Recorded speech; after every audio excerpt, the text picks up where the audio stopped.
It's our stories. Welcome to a world where real stories sounds like a movie script. Have you ever smelled $500 cologne in your own bedroom? I returned from a 2-week business trip, dreaming of hugging my wife, but instead I found a man whose face was on the cover of Forbes in my bed. He thought his money and status made him untouchable. He thought he could buy my silence. But he forgot that even kings have secrets that can destroy their empire overnight. The flight from London to New York was a nightmare. 8 hours of turbulence, a screaming baby in seat 4A, and coffee that tasted like burnt rubber. But I didn't care. I was going home. My name is Jason. I work in high-end corporate security. Ironically, my job is to protect assets, to secure perimeters, to ensure that bad actors don't get inside. I'm good at it. I can spot a vulnerability in a firewall or a physical breach from a mile away.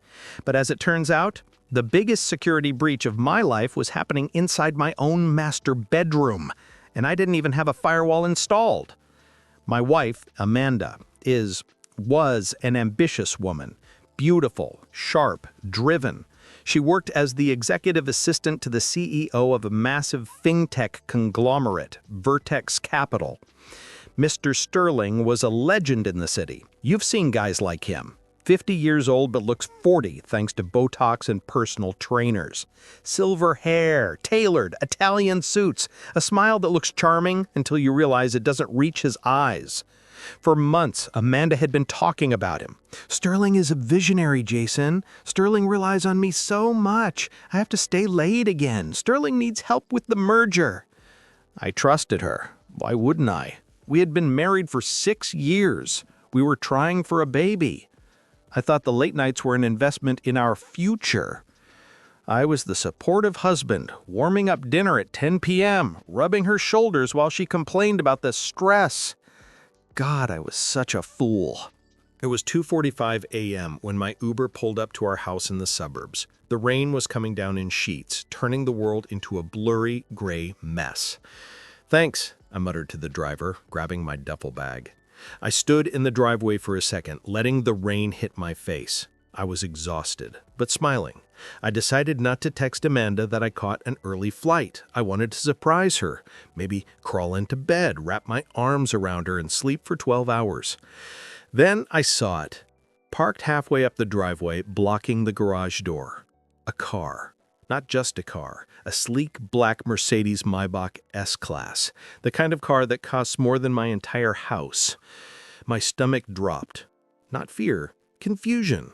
Why is there a limo in my driveway at 3 a.m.? I walked closer. The engine was cold. It had been there for hours. I looked at the license plate. It was a custom vanity plate, VRTX1. Vertex. My heart stopped beating. The blood in my veins turned ice water. Logic tried to intervene. Maybe they were working late. Maybe they had a crisis meeting here. But at 3 a.m. with the lights off? I didn't use the front door key. I went around the back. My job training kicked in. Move silently, assess the threat, gather intel. I unlocked the back door. The house was dead silent, except for the hum of the refrigerator. I walked into the living room. The air smelled different. Usually our house smells like vanilla candles. Tonight it smelled musky, expensive, a heavy woody cologne that lingered in the air like a fog. Centau 33 and Scotch whiskey. I saw a jacket thrown over the armchair, a man suit jacket, Brioni. I checked the inside pocket, property of A. Sterling. Next to it on the floor was a red dress. Amanda's red dress, the one I bought her for our anniversary. It wasn't folded, it was discarded, inside out, like it had been ripped off in a hurry. And next to the dress, a lace bra. I stood there in the dark, clutching the handle of my duffel bag so hard my knuckles turned white.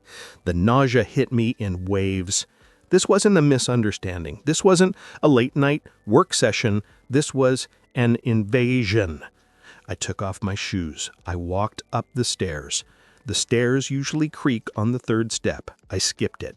I moved like a ghost in my own home. The bedroom door was closed. From behind it, I heard sounds. Not the rhythmic sounds of passion, the sounds of sleep. Heavy, arrogant snoring, and lighter, softer breathing. I put my hand on the knob. I didn't burst in. I didn't scream.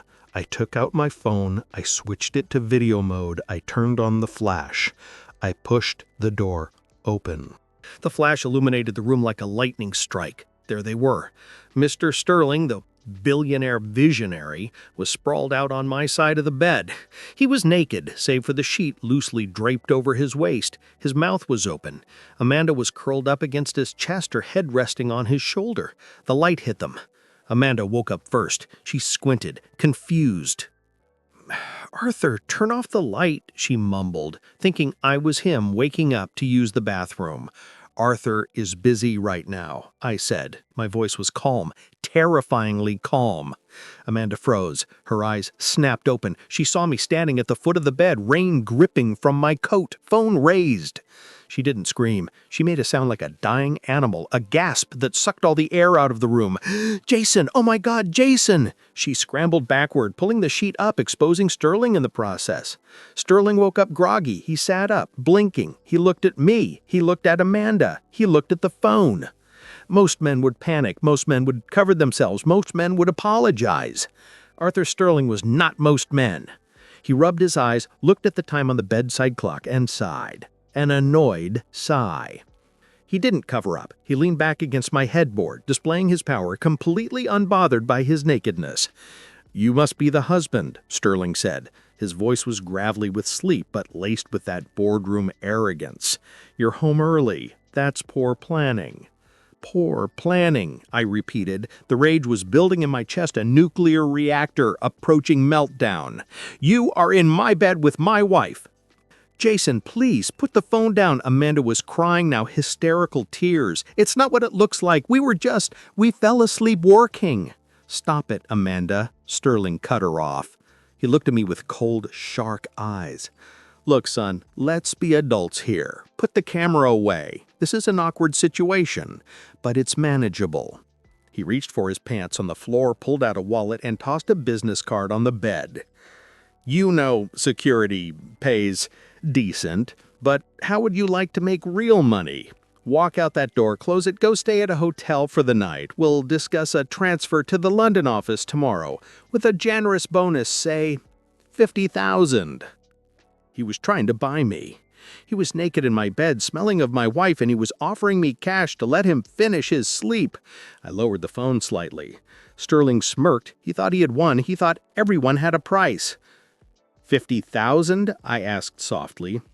"Consider it a consulting fee," Sterling smiled, "for conflict resolution." I looked at Amanda. She wasn't looking at me. She was looking at Sterling, waiting for him to save her.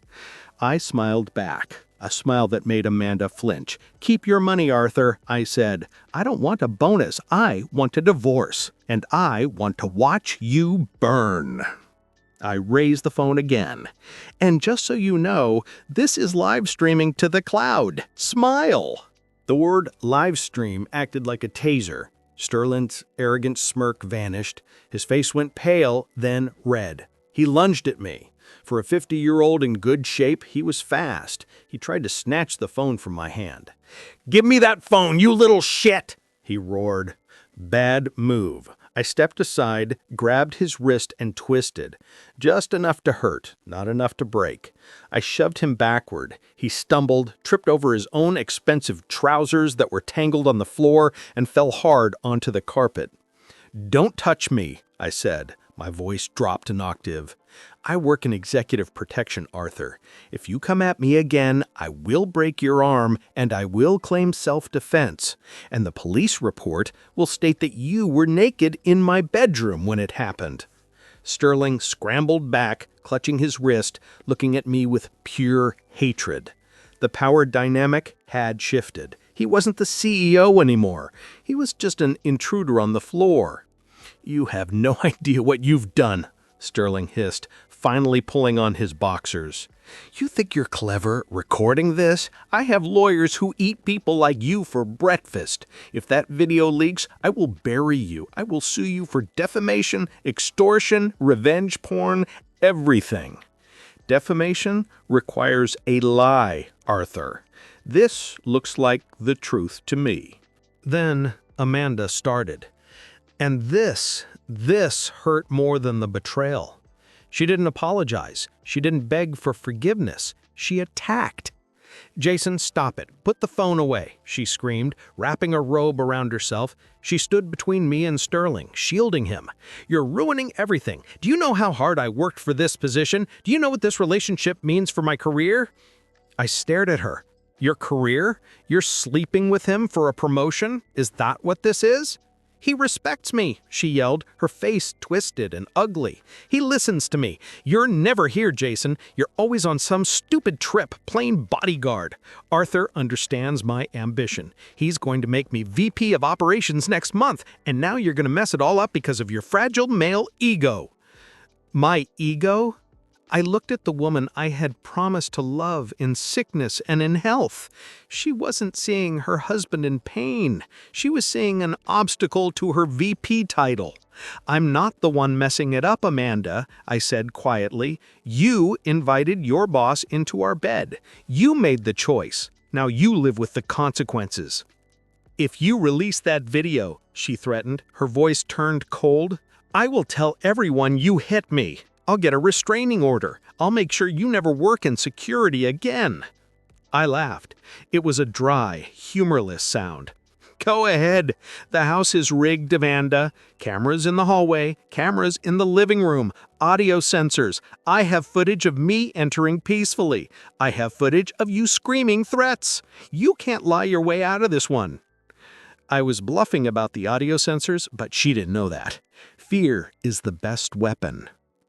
Sterling had managed to get dressed. He regained some of his composure as he buttoned his shirt. He pulled out his phone, probably to call his fixer or his legal team. "Name your price," Sterling said, not looking at me. "Everyone has a price. $500,000, cash, wired to an offshore account. You hand over the phone, you sign an NDA, and you walk away. You can start a new life." $500,000. It was tempting. For a split second, I thought about it. I could disappear. But then I looked at his face. The smugness was creeping back. He thought he had won. He thought money could fix the fact that he destroyed a family. "My price," I said, "is your resignation." Sterling laughed. "You're delusional. I built Vertex. I am Vertex." "Not for long," I said. "You have 10 minutes to get out of my house. If you're still here when the police arrive, I'm pressing charges for trespassing. And Amanda, you can go with him." "This is my house too," she screeched. "Check the deed," I said. "I bought it before we married. You're not on the title. You're a guest, and your invitation is revoked." I realized staying there was dangerous. Desperate people do desperate things. Sterling looked like he was calculating whether he could hit me with a lamp and get away with it. And Amanda, she looked unhinged. I needed to secure the evidence. I backed out of the room, keeping the camera on them. "I'm leaving," I said. "I'm going to a hotel. When I come back tomorrow with my lawyer, I want both of you gone. If anything is missing, if anything is damaged, I release the video." I walked down the stairs. My legs felt like jelly, but I kept moving. I went straight to my home office on the first floor. I locked the door. I went to the server rack. I pulled the hard drives from the NVR, Network Video Recorder. This was the physical backup of the security cameras. Then I did something petty but necessary. I logged into the router admin panel. Block MAC address, Amanda's iPhone. Block MAC address, Sterling's iPhone, which had automatically connected to my Wi-Fi, the arrogant prick. Disable Smart Home Hub. The lights in the house went out. The thermostat shut off. The electronic locks on the front door disengaged. I plunged them into darkness. I grabbed my bag. I walked out to the driveway. Sterling's Maybach was still there, gleaming in the rain. I took out my keys. I walked past the driver's side door. I didn't key it. That's vandalism. That's illegal. Instead, I took a photo of the VIN number on the dashboard and a photo of the expired inspection sticker on his windshield. Rich guys always forget the small stuff. I got into my truck. I sat there for a moment, watching the dark windows of my house, my sanctuary, now a crime scene of my heart. I drove away. I didn't go to a hotel. I went to the one place where I could execute the next phase of my plan. I went to my office, to the security firm, because I remembered something. Vertex Capital was one of our clients. We didn't handle their physical security, we handled their cybersecurity audits, and I had just been handed the keys to the kingdom. My office at 4:30 a.m. was a fortress of solitude. The city outside was asleep, but inside the server room, the hum of cooling fans was the only sound. It was comforting. Binary code doesn't lie. Machines don't cheat. I brewed a pot of coffee strong enough to wake the dead and sat down at my terminal. Vertex Capital was a client, a legacy client, meaning we had full administrative privileges to conduct penetration testing and security audits. Usually, we needed authorization to enter their backend. But strictly speaking, I was the authorization. I was the lead auditor. I logged in. Access granted. I didn't look for naked photos. I didn't care about their romantic emails anymore. I was looking for the money. Men like Arthur Sterling don't just cheat on their wives, they cheat the system. Arrogance is a habit, not an isolated event. I started digging through the CEO's private communication logs. I filtered for keywords, offshore, transfer, shell, SEC. At first, nothing. He was careful. But then I checked Amanda's work email. My wife, the executive assistant, the ambitious woman who wanted to be VP. My heart sank as I opened a folder labeled Project Horizon. I started reading the PDF attachments. They were transfer orders, massive sums, millions of dollars, being moved from Vertex Capital's operational accounts to a shell company in the Cayman Islands called Blue Heron Holdings. These transfers were flagged as consulting fees, but Blue Heron had no website, no employees, and no office. It was a classic laundering scheme. But that wasn't the shock. The shock was the signature at the bottom of every single authorization form. It wasn't Arthur Sterling's signature. It was Amanda's. Signed, Amanda, L. Name, Executive Proxy for A. Sterling. I stared at the screen, blinking. Oh, Amanda, you idiot, you absolute idiot. She wasn't just his mistress, she was his fall guy. Sterling wasn't grooming her for a promotion, he was grooming her for prison. He was making her sign off on the embezzlement. If the SEC ever investigated, Sterling could throw his hands up and say, "I didn't sign that. My assistant went rogue." He was using her ambition to dig her own grave, and she was so blinded by his power and the sex that she handed him the shovel. I kept digging. I needed more. Embezzlement is good, but I needed something that would rattle Wall Street. I found it in the chat logs between Sterling and his broker. 3 days before Vertex announced a major acquisition of a tech startup, Sterling's personal broker bought $2 million worth of that startup stock. When the acquisition was announced, the stock tripled. Sterling sold immediately. Profit, $4 million. Illegal profit. This was textbook insider trading. Federal crime, 10 to 20 years in federal prison. And who sent the email to the broker authorizing the trade? From Amanda, admin at vertex.com. Body, Arthur says buy now. Urgent. He made her pull the trigger on the gun he was holding. I sat back in my chair. The sun was starting to rise over the skyline, painting the office in cold gray light. I felt a strange mixture of emotions. Hate for what she did to me, but also a sickening pity. She destroyed our marriage for a man who was planning to let her rot in a cell while he sipped martinis on a yacht. I had enough. I plugged in an encrypted external hard drive. I started the download. Copying 45 gigabytes of data. I named the folder the Sterling Files, but in my head, I called it the Doomsday Device. At 8 a.m., my phone rang. It was Amanda. I let it go to voicemail, then a text. Please pick up. We need to talk. Arthur is really mad. He says he's calling his lawyers. I laughed. I didn't reply. Instead, I called the one person I needed. My brother-in-law, my sister's husband, Mark. Mark isn't a security guard. Mark is a shark, a divorce attorney who specializes in high-conflict cases. Mark, I said when he picked up, I need you to clear your schedule. Jason, it's 8 a.m. Is everything okay? No. Amanda is sleeping with her boss. I caught them.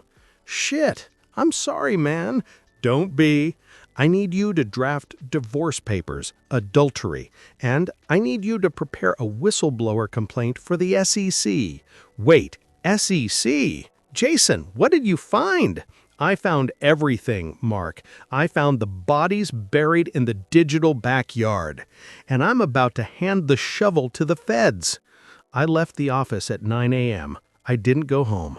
I went to a bank. I withdrew half of our joint savings account, exactly 50%, not a penny more. I wasn't a thief. I was just securing my assets before she could drain them for Sterling's legal defense. Then I checked into the Four Seasons Hotel. I showered, I shaved, I put on my best suit. I ordered room service. At 11 a.m., I got a notification on my phone from the smart home system I had disabled earlier. System override detected. They had hired someone to reset the router. They were back online. I opened the app. I reactivated the cameras remotely. I had a backdoor admin account they didn't know about. I saw them in the kitchen. Sterling was pacing, on the phone, looking furious. Amanda was sitting at the island, head in her hands, crying. I turned on the audio feed. I don't care, Amanda, Sterling was yelling. He has the phone. If he posts that video, the board will fire me for a moral clause violation. You need to fix this. You're the wife. Talk to him. I don't care, Amanda, she sobbed. What about us? You said you'd protect me. There is no us if I lose my company. Stop crying and think. Does he have a price? What does he want? I pressed the microphone button on my phone. My voice boomed through the Google Home speaker on the kitchen counter, startling them both. I told you what I want, Arthur, I said. They both jumped. Sterling looked around wildly, as if I was in the room. I continued, I want you to check your email. I just sent you a zip file. It's called Project Horizon. I watched on the screen as Sterling's face went white, pure, ghostly white. He knew. You have 1 hour to resign, I said through the speaker, or I hit forward to the SEC. I gave Arthur Sterling 1 hour. I watched the clock ticking on the hotel wall. 11:55 a.m., 11:58 a.m. I watched the camera feed on my phone. Sterling wasn't writing a resignation letter. He was frantically shredding documents in the kitchen. He was smashing a laptop with a meat tenderizer. He thought he could delete the evidence physically. He forgot that I had already cloned the digital soul of his company. At 12 p.m., exactly, he stopped. He looked at the Google Home speaker, waiting. He was betting that I was bluffing. He thought a security guard wouldn't have the guts to take down a billionaire. He bet wrong. I didn't just hit forward. I executed a script I had written while I ate my room service burger. The email with the subject line, Whistleblower Disclosure, Massive Fraud at Vertex Capital, was sent simultaneously to 1. The SEC Enforcement Division, 2. The FBI Cybercrimes Unit, 3. The entire board of directors of Vertex Capital, and 4. The Wall Street Journal tip line. I took a sip of my coffee. Checkmate, I whispered. It didn't take days. It took hours. When you mess with the stock market, the government moves fast. But when you provide them with a 45-gigabyte folder of perfectly organized evidence, including bank transfers and IP logs, they move at light speed. I saw the news alert on the TV in the hotel bar that evening. Breaking news: FBI raids Vertex Capital HQ and CEO's private residence. I switched to the live feed. A news helicopter was circling above my house. My driveway, the one I shoveled snow off every winter, was filled with black SUVs. Agents in windbreakers with yellow FBI letters were swarming the property. And then the money shot. The front door opened. Arthur Sterling came out first. He was in handcuffs. He wasn't wearing his Italian suit jacket. He looked small, old.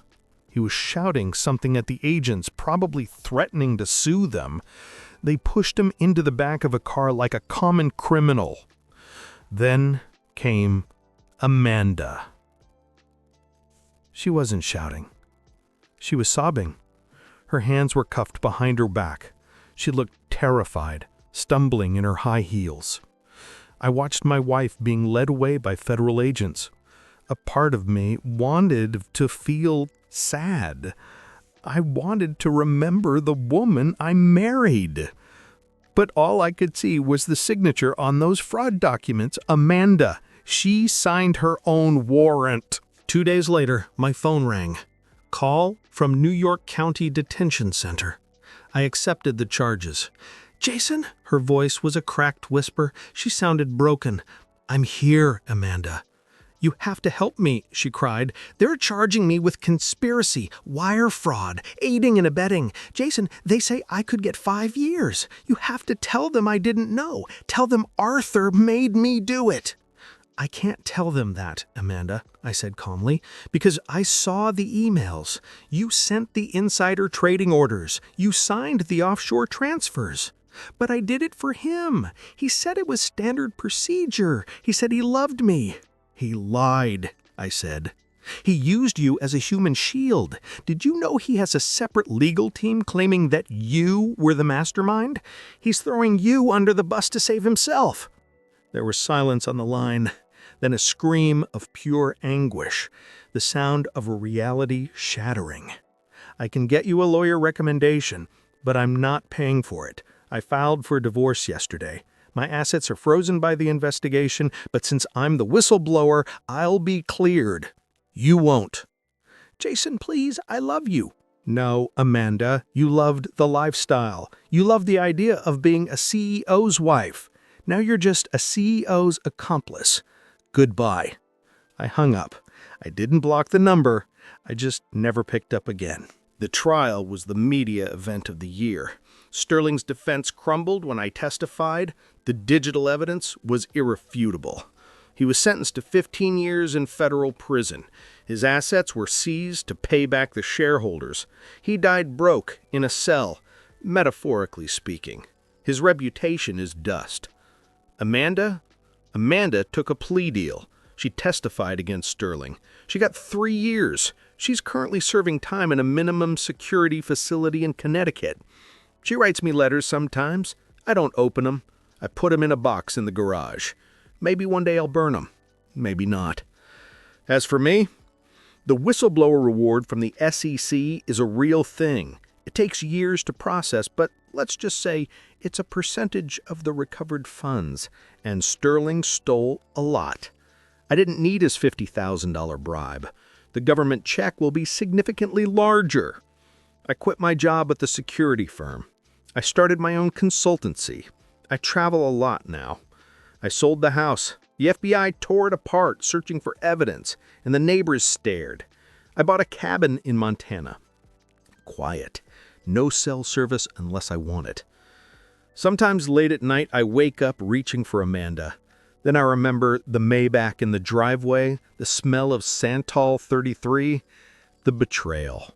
And I realize I'm better off alone. I didn't just survive, I won.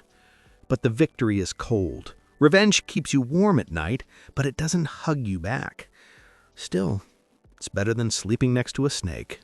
Thank you for staying with me until the end. How would you have acted in the protagonist's place? Write your thoughts in the comments. More fresh and controversial stories every day on my profile. Like and subscribe to this channel.